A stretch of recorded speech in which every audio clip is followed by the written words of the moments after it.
Hello guys, welcome to my channel Mastering the Medicine. I am Dr. Shubham Agarwal presenting to you sepsis and septic shock. For this video, I have made little changes on the request of few people. I am presenting this video in Hindi mode. It would be more of a Hindish video for the better understanding of the topic. So personally ये topic मुझे बहुत tough लगता था because the condition the patient use to present and the hassle it had behind it तो I read this topic बहुत बार and I came to conclusion कि why it is happening and how can I treat my patients better. So it's a topic that I studied out of a guilt कि क्या मैं कुछ patient के लिए कम कर रहा हूँ या क्या मैं कुछ और कर सकता हूँ पेशेंट के लिए या फिर एक रिसोर्स लिमिटेड सेटिंग में मैं क्या करूँ so that the prognosis of the disease becomes good.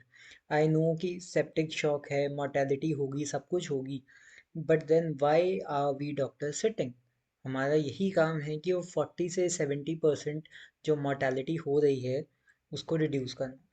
So basically ये video is very close to my heart because I have like put every effort कि मुझे चीज़ें समझ में आए और मैं आपको समझा सकूं जो मुझे समझ में आया है.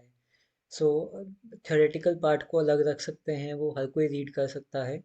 It is the practical things which I feel and which the trials feel and the obviously the Bible Harrison feels and they have even researched about it.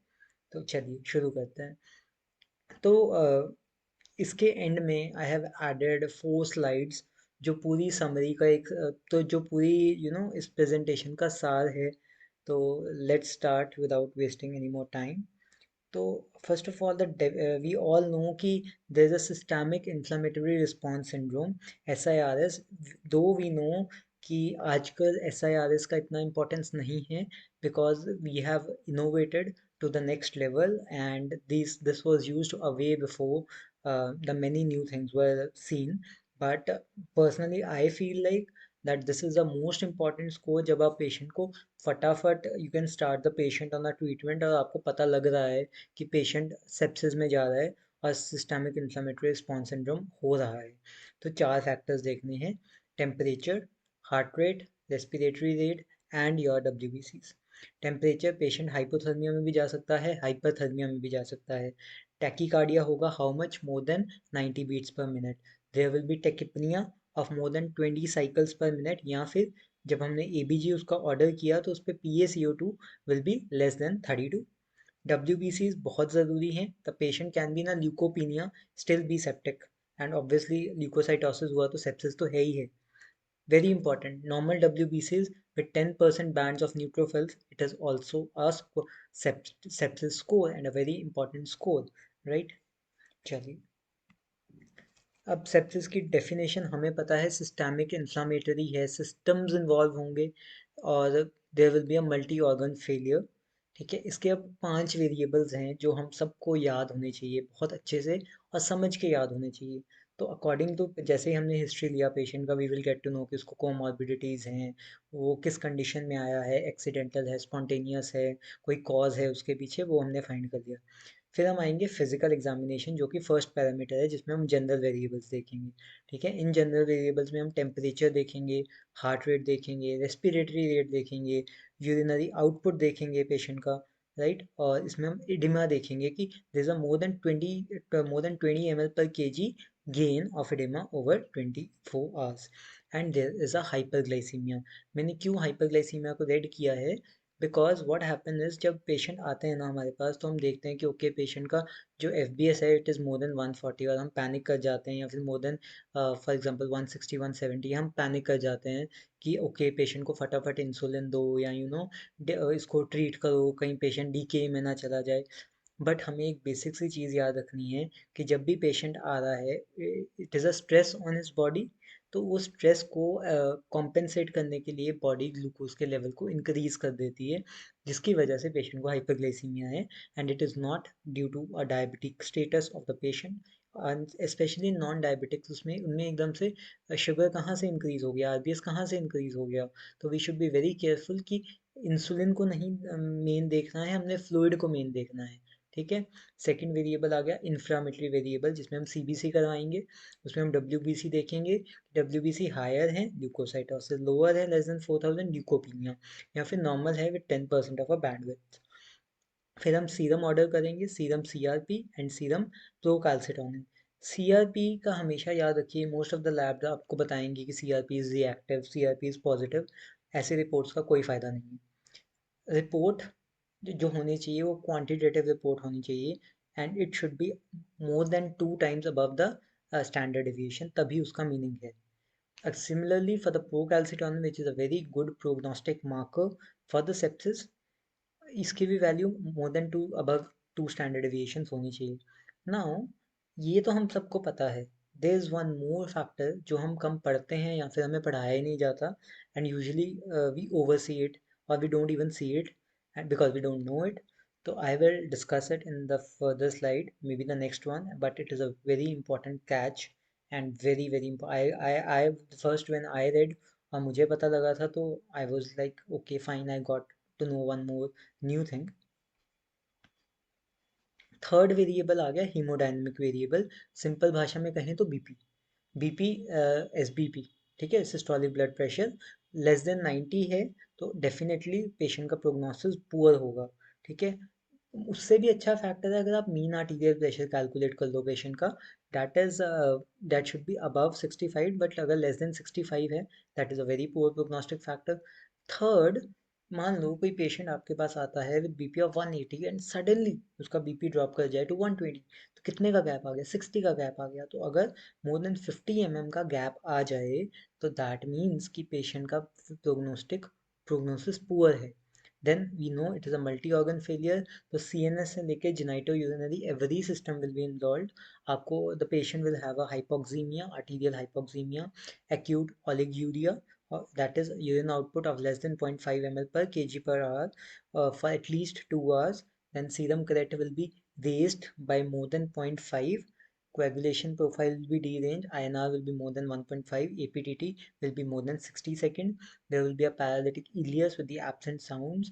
There will be thrombocytopenia with the platelets of less than 1 lakh, and there will be a hyperbilirubinemia of more than 4 milligram percent. तो सारे system involve हो गए, C N S involve हो गया, lungs involve हो गए, A R D S हो गया, लिवर इन्वॉल्व हो गया आपका, देन किडनीज इन्वॉल्व हो गई, ब्लड प्रोफाइल सारा रीअरेंज हो गया।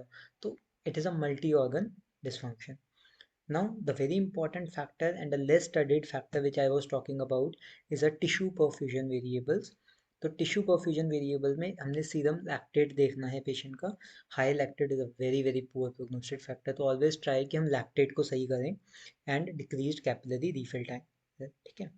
अभी सेप्टिक शॉक की मोर्टेलिटी बहुत बहुत ज़्यादा है। I have seen, you all must have seen 40 to 70% patients जो हैं वो 24 आवर्स भी सर्वाइव नहीं करते हैं, बिकॉज समवेयर वो बहुत लेट प्रेजेंट करते हैं, या फिर there is a glitch in the treatment, और there is a glitch in our understanding. तो हमें इसको कम करना है, that should be our goal. Now septic shock में क्या होगा, सेप्सिस में होगा, सीवियर सेप्सिस में होगा, साथ में हाइपोटेंशन होगा, and it would not be responsive to the adequate fluid resuscitation. अब एडिक्वेट फ्लूइड रिससिटेशन कितना होता है, एडिक्वेट फ्लूइड रिससिटेशन है 30 ml पर के जी। 30 ml पर के जी, अगर कोई पेशेंट 60 kg का है तो वो हो गया 1800 ml। तो हमें 1800 ml, दैट इज 2 लीटर, कम से कम फर्स्ट 1 आवर में देना है, एंड दैट टू उसमें से भी 1 litre in first 20 minutes, that is the adequate fluid resuscitation. Additionally भी 500 ml डालना है, that we will discuss few further slides में, लेकिन इतना लमसम इतना देना ही देना फ्लूइड है, एक्सेप्ट द फैक्टर कि अगर वो पल्मोनरी इडीमा में है या फिर नॉन कार्डियोजेनिक पल्मोनरी इडीमा में है, एआरडीएस में, that is a big no no. ठीक है। Now how you will manage the septic shock, जो सब की मैनेजमेंट रहती है कोई भी इमरजेंसी कंडीशन की। You have to secure the airway, breathing, circulation, two bore IV catheter लगाने हैं दोनों side. You have to put Foleys for the measurement of urinary output. You have to order CBC, RFT, LFT, serum electrolytes, whatnot. ABG you have to order, serum lactate you have to order, CRP, and also the procalcitonin you have to order. Also, you have to send the blood for culture within 45 minutes of the patient's arrival to the hospital, और antibiotics शुरू कर देनी है within 1 hour, that is a early antibiotic. ये मोटा मोटा मैंने आपको बता दिया है. Now we will discuss in detail कैसे कैसे करना है. Fluid resuscitation 30 ml/kg, and what we have to give crystalloids normal saline 0.9%. Why I am stressing on 30 ml/kg, 30 ml per kg? Because I want कि ये हमारे दिमाग में इनकलकेट हो जाए कि इतना तो देना ही देना है. अर्ली अर्ली की बहुत इंपॉर्टेंस है ना. ऑक्सीजनेशन, ऑक्सीजनेशन क्यों मैक्सिमाइज करना है? ताकि पेशेंट को हाइपोक्सिया ना हो और उसके ऑर्गन्स के पास ऑक्सीजन पहुंच जाए. When you have to intubate the patient, जब उसका ऑल्टर्ड मेंटल स्टेटस है, जब उसका परसिस्टेंट SpO2 फॉल कर रहा है below 92% even after non rebreathable mask working at 15 litre per minute, severe hypotension है, शॉक है, या फिर रेस्पिरेटरी फेलियर है. Now, what is the end goal? Resuscitation end goal. First is कि superior vena cava की oxygenation should be more than 70% and serum lactate की clearance should be more than 10%. ठीक है, अगर ये गोल हमारा अचीव हो गया तो we are good to go. We are saving the patient somewhere. Goals, हमारा central venous pressure should be 8 to 12 mm. Our mean arterial pressure should be above 65 mm of mercury. Superior vena cava oxygenation should be more than 70% and mixed venous oxygenation should be more than 65%. Urinary output should increase by 0.5 ml per kg per hour. Then we have to normalize the lactate. We have to send the two sets of blood culture within 45 minutes, one from the sample and other from the device. And other samples could also be taken from the urine, CNS and CSF and body fluids. Early antibiotics का बहुत important role है. Within 1 our आपने start करना है. 3 antibiotics हम last की slide में discuss करेंगे, कौन सी एंटीबायोटिक स्टार्ट करनी है, कितनी डोज स्टार्ट करनी है. ओके. एंड 1 आवर में सी, ये लास्ट लाइन बहुत इंपॉर्टेंट है कि अगर 1 आवर के अंदर अंदर नहीं स्टार्ट करते हैं हम एंटीबायोटिक्स, तो mortality is really really poor, and I have seen it. You people must have seen it. Source control very easy. कोई भी फोकस ऑफ इन्फेक्शन है उसको फाइंड करो, कहीं से एब्सेस है, ड्रेनेज है. सो कॉज ढूंढो, कहीं फॉलीज कैथेटर तो नहीं पड़ा है, इंट्रा कैथ को कितने दिन हो गए हैं, कोई इम्प्लांटेबल डिवाइस बहुत दिन से तो नहीं पड़ा है, पेशेंट की जनरल हाइजीनिक कंडीशंस कैसी हैं, पेशेंट को बेड सोर्स तो नहीं हो रहे हैं, पेशेंट को कांस्टेंट आपने रोल ऑन करना है, पेशेंट को DVT तो नहीं डेवलप हो रही है. All these factors has to be taken into consideration. Diabetic patient है, उनका बहुत अच्छे से ख्याल रखना है कि वो कहीं डायबिटिक फुट तो नहीं डेवलप हो रहा है, उनको कहीं पे नेक्रोसिस तो नहीं डेवलप हो रहा है. तो these are very very important factors जो यूजुअली देखे नहीं जाते, सोचे नहीं जाते, या फिर देखकर भी इग्नोर कर दिए जाते हैं. Now, fluids, that is very, very important. Crystalloids, 0.9%, normal saline is the fluid of choice, and you have to give it at 30 ml/kg for 1 hour, and you have to add additionally 500 ml ka bolus. Goal should be that no additional stroke volume from more fluids. Empiric IV fluids I've already told, and it can go up to 4 to 6 liter to maintain the mean arterial pressure of more than 65. You have to go for the inferior vena cava का ultrasound, और वहाँ देखना है कि volume कितना expand हो रहा है. ठीक है. Decrease change in size of IVC with respiration. Then you have to go for a central venous pressure monitoring. It should be more than 10 mm. Don't give so much of fluids in cardiogenic pulmonary edema and a non-cardiogenic pulmonary edema, that is your ARDS, that will further worsen the condition of the patient. Okay, now many people have a confusion कि albumin देना है कि नहीं देना है. तो पहला answer तो स्ट्रेट फॉरवर्ड नहीं देना है, क्योंकि ये कोलॉइड है. लेकिन जब तुम 4 to 6 लीटर ऑफ फ्लूइड दे चुके हो, ठीक है, you can not make the patient's body fluid overloaded. तो at that moment, to prevent the third space loss of the fluid, मतलब असाइटिस ना हो, प्लूरल इफ्यूजन ना हो, उसको प्रिवेंट करने के लिए हमने एल्ब्यूमिन देना है. 5% एल्ब्यूमिन दे सकते हैं, 500 cc का बोलस.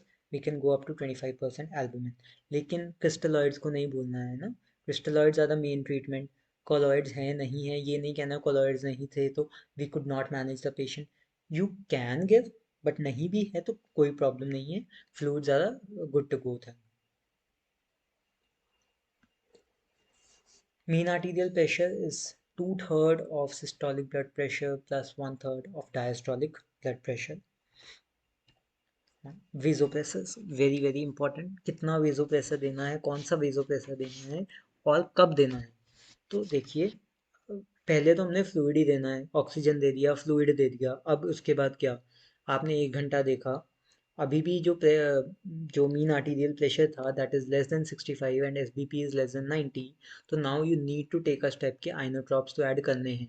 अब इतने सारे आइनोट्रॉप्स हमारे दिमाग में आ जाते हैं, तो हमें एक ही याद रखना है कि हमने पेशेंट को स्टार्ट करना है at norepinephrine, which is the vasoconstrictor of choice, at the dose of 0.5 to 1 microgram per minute. It can go up to 300 microgram per minute in refractory cases.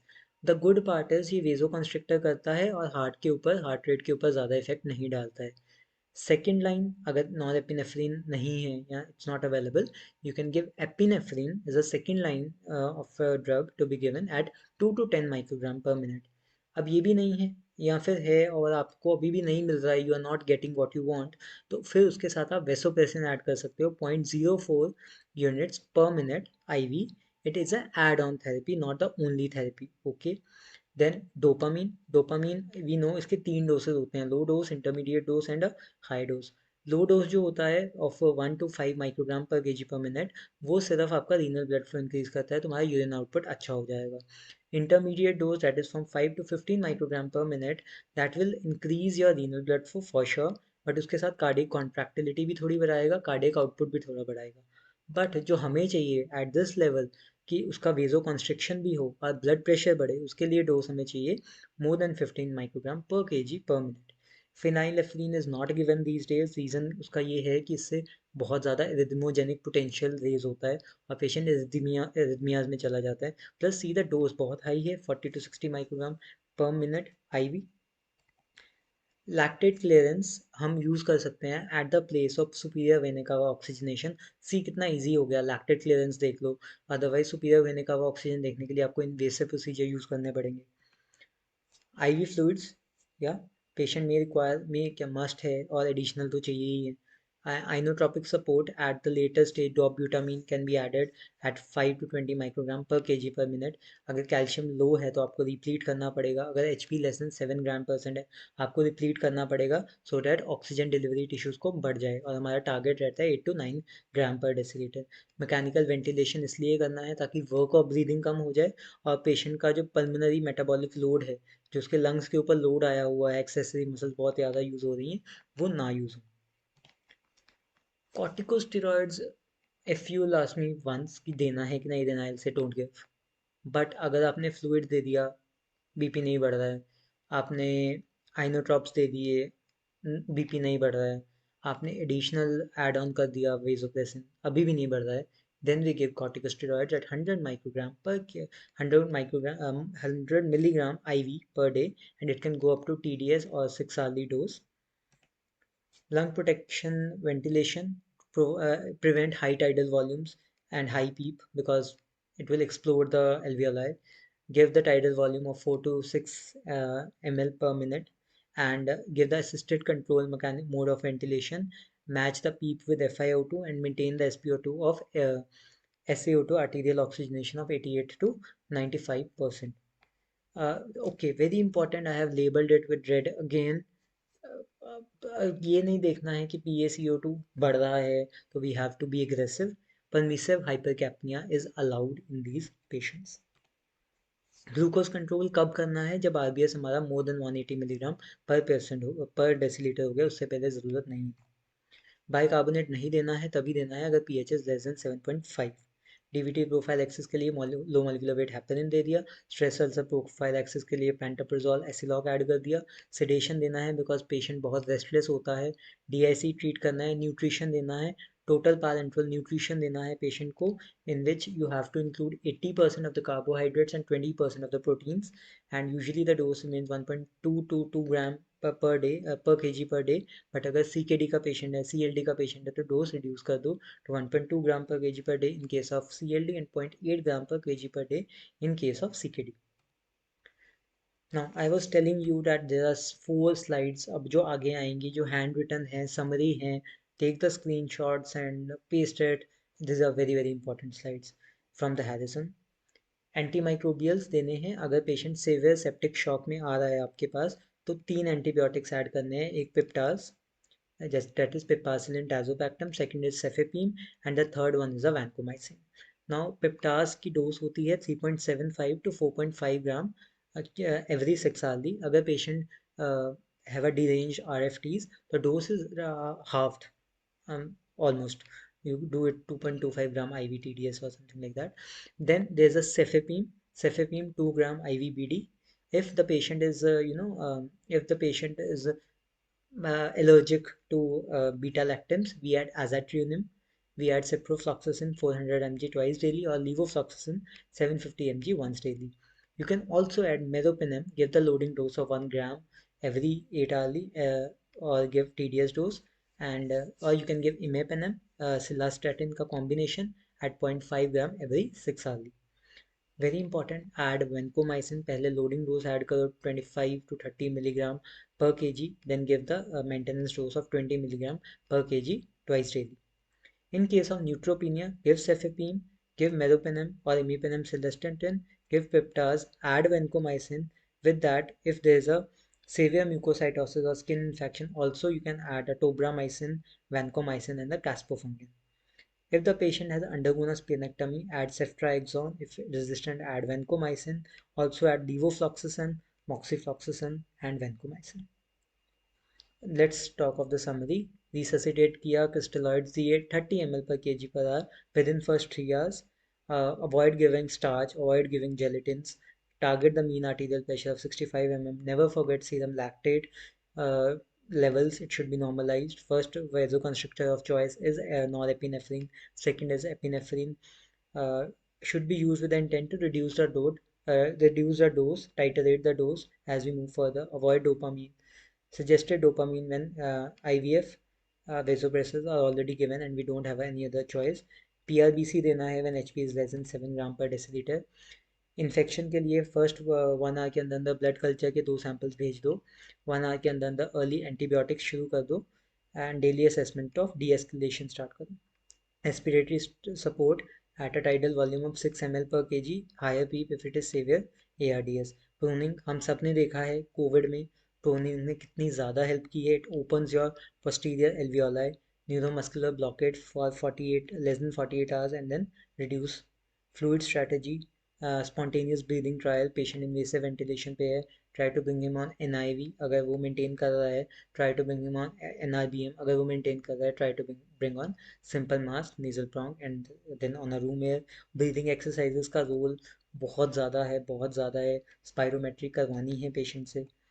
General care, vasopressin has to be given by arterial catheter, no role of hydrocortisone, minimum sedation, minimum neuromuscular blockade.